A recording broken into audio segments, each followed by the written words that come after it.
Jadi hari ni saya akan buat spaghetti aglio olio. Dia sangat versatile Dia lebih kurang macam mi goreng lah kalau dekat Malaysia ni kan. Main tumis-tumis je. Mula sekali kita ada lada benggala, udang yang telah di-vein ya, herba brazil lah. Okay, kemudian ada bawang putih sikit lah, garam dan chicken stock. Chicken stock ni sangat penting untuk bagi flavour nanti dekat kita punya pasta tu kan. Sebab pasta kita simple je, kita nak main tumis je.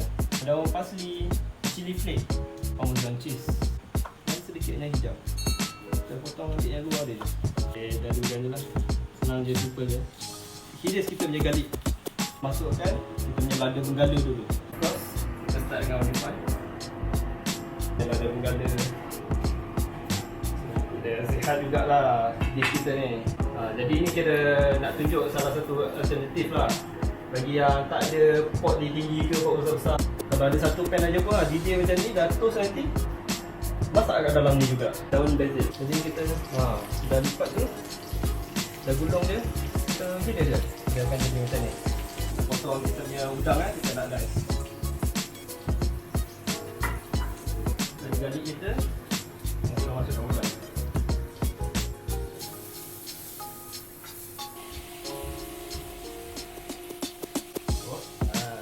Dah kembali. Dia nampak ni bila kita tengok dekat-dekat ni, kita punya bell pepper ni pun dah start ada brown-brown ni semua. Itu semua flavor tu. Dia nampak kita tengah masak ni, seasoning kita sangat penting. Chicken stock ni, sedikit garam, chili flake kan. Chili flake dekat aglio olio ni sangat penting. Pepper kedi, sedikit olive oil sebelum kita masukkan pasta juga. Sambil tu basil ni kita masuk dalam mangkuk yang berbeza ni. Basil oil, masuk olive oil, season sikit dengan garam, chicken stock sikit. Itu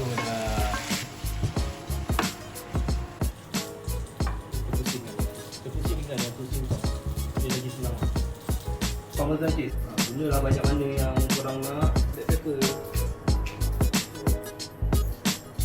Kita ada kita punya basil oil olive oil, berubah pilihan kita dan season. Kita akan letak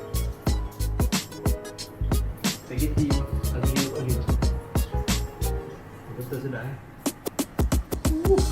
nampak tu dengan cheese dia. Parmesan cheese dia pun dah start cair sikit.